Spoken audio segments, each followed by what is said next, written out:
Shalom Bapak Ibu Saudara-saudari. Hari ini saya mengajak kita semua merenungkan mengenai kemurahan hati seorang wanita yang mungkin sering kita dengar namanya, tapi jarang kita perhatikan di Alkitab. Namanya adalah Yohana. Tidak banyak catatan mengenai Yohana di Alkitab. Namanya hanya muncul 2 kali dalam pelayanan Tuhan Yesus. Pertama, dia disebutkan sebagai salah satu wanita yang disembuhkan oleh Tuhan dari kerasukan roh jahat. Kedua, dia disebutkan sebagai salah satu wanita yang pergi ke makam Tuhan Yesus pagi-pagi dan menemukan makam tersebut kosong, lalu kemudian membawa berita mengenai kubur kosong itu kepada murid-murid yang lain. Dari pembacaan kita, saya ingin mengajak kita semua melihat 3 hal di dalam kemurahan hati Yohana. Yang pertama, kemurahan hati Yohana berpusat pada pekerjaan Tuhan.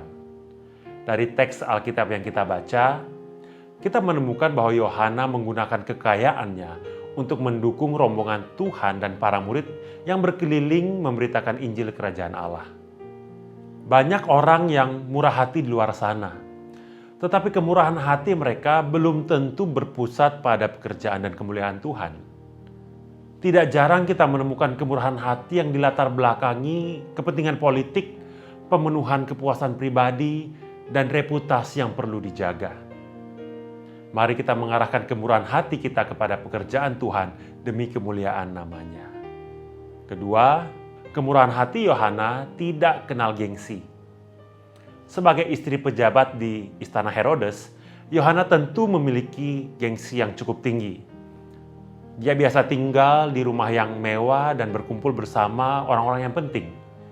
Tetapi setelah mengenal Tuhan Yesus, dia tidak malu untuk menunjukkan kemurahan hati kepada rombongan Tuhan Yesus, bahkan ikut ke desa-desa untuk mengabarkan Injil.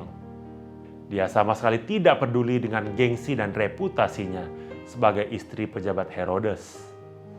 Mari kita belajar untuk bermurah hati yang tidak kenal gengsi seperti demikian. Yang ketiga, kemurahan hati Yohana nyata di dalam setiap situasi. Ketika Tuhan Yesus sedang berada di puncak ketenarannya, wajar kalau banyak orang yang mengikutinya dan menunjukkan kemurahan hati kepadanya. Namun ketika Tuhan Yesus disalib, mati dan dikuburkan, kemana semua orang itu? Bahkan para rasul lari dan bersembunyi.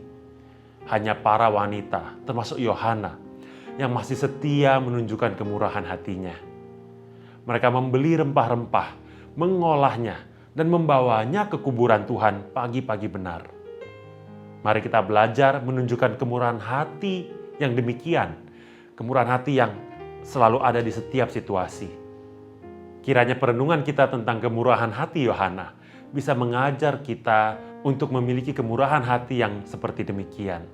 Tuhan memberkati kita sekalian.